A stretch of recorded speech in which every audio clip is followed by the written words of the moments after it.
Hi everyone, I'm Sarah, and today I'm going to be breaking down my Logic session of my song, The Ground That Holds You. And I'm so excited because I've worked for so long on this, and I love music production stuff, so I'm so happy that I can finally share it with the world. Alright, so this is the Logic session.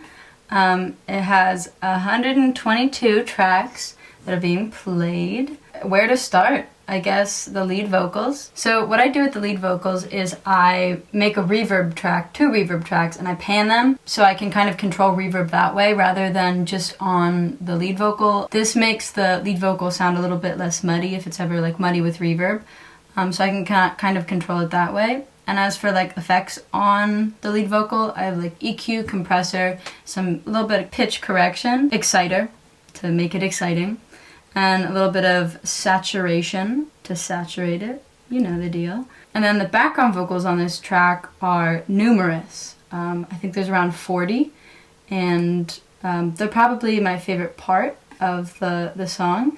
So I'll show you some of my favorite parts. After the first chorus, there's a part that has a vocoder underneath it, and I really like the effect that it has. Is it all for everyone else when I thought it's for no one but myself? And then I do a little bit of some crescendos. I kind of got this trick from Jacob Collier. I guess it just adds some momentum going into the verses, fills the space, creates movement. And then for this next part of the song, I add very breathy vocals to make it sound peaceful. I can dance around the room and feel and they open up. And then we get to the second chorus.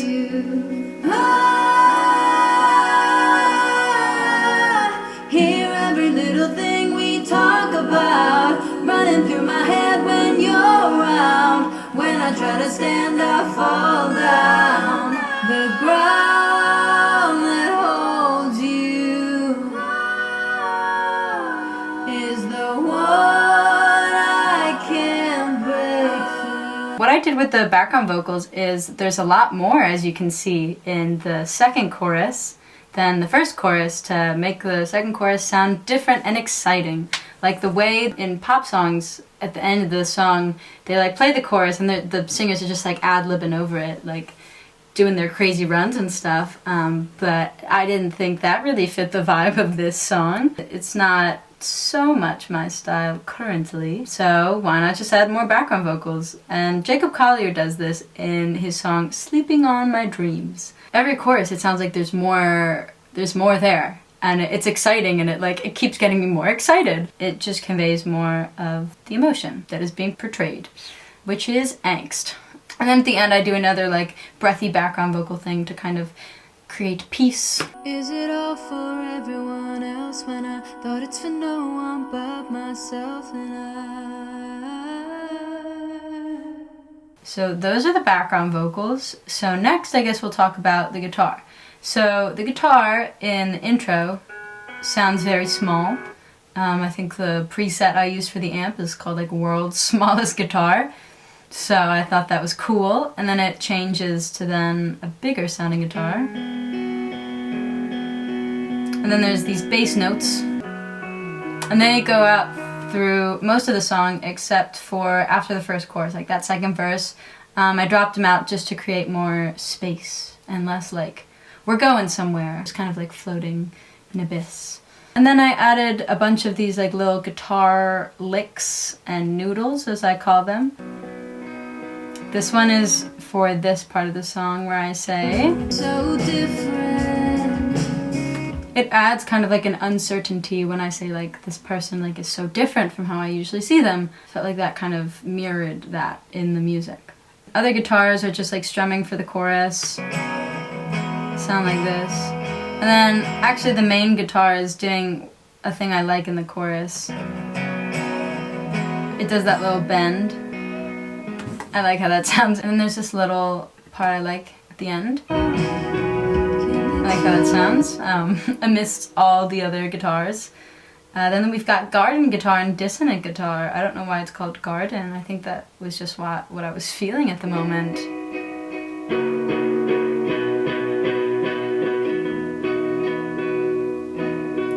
just picking together fun stuff. And then another one of my favorite things is these twinkly boys, twinkly acoustic guitars. I love adding these places. It just sounds so like fresh. Peace. And they're all doing kind of like different things.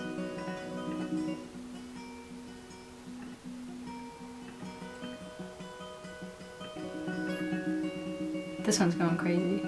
Then we've got the bass for the song. It's mainly doing what the bass note guitar is doing. I like the bass in this song. I wrote the bass, I played the bass, and I did put some plugins on this one. I just used the bass DI because I do not have a bass amp. And I added, I think, some saturation. Yeah, I added some fat effects. Bigger bass. There we go. And then we have the drums. So I wrote the drums to this song, and I have the original drums. I didn't write them. I put them in, used my Logic drummer, Gavin, and you can hear what it sounds like with my man Gavin on the drums. Oh, I can feel you breathe. It sounds nice. So real. Running through my head when you're... He does some crazy stuff on the cymbals. But instead, I had my man Tim, a real man, record the drums. I really like them. Thank you, Tim. Then what I did was I removed the silence in between the snares to avoid getting all the other sounds of the drums with them to make it sound like, I don't know, busy, muddy. And this is the original bass I think I recorded. Ooh, it's so out of tune. And it's clipping. Oh god. Oh dear. Yeah, I think those are just bass ideas. My favorite part in the drums is... Out from under my feet. And in the music video for this song, I'm like kicking the air, and it like kind of matches the beat. And then what happens is, so these drums, these muffly ones, were inspired by Moonsong by Phoebe Bridgers. The drums in that song are very muffly and muted and underneath. And I really like that, but I didn't want to do that for the whole song. But I did it here so that when you get to the chorus, it's like this big release.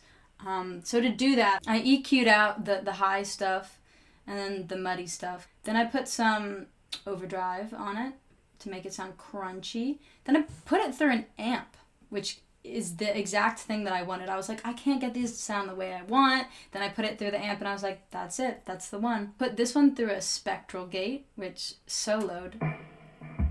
Has dark super energy. Mysterious.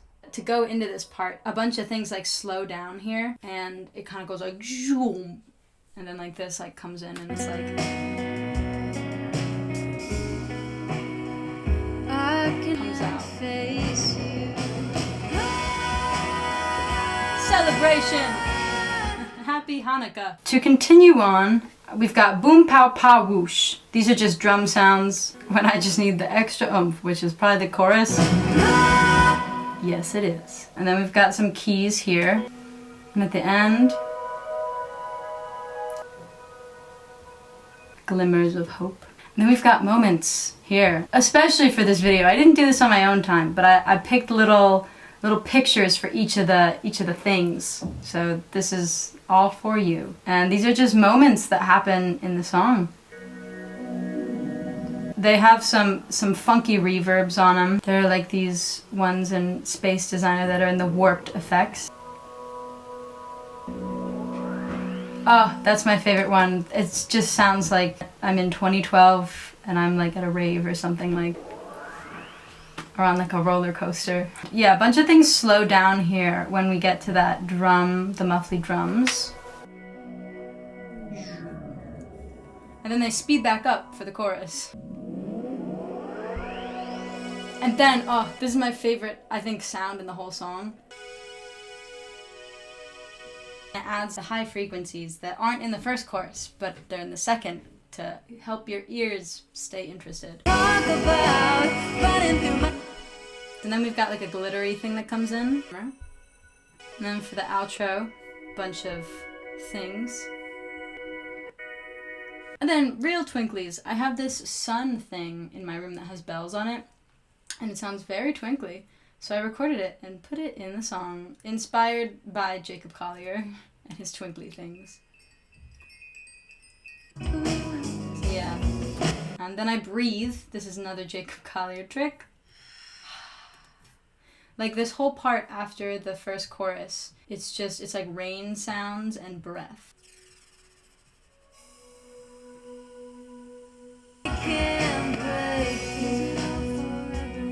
This is being recorded on my phone because I was recording with my camera and it ran out of space. I guess this is it. This is the project, the ground that holds you. Thanks for watching me talk about my song. I could literally talk about it forever. So thanks for watching. This was a fun time. I love talking about this stuff.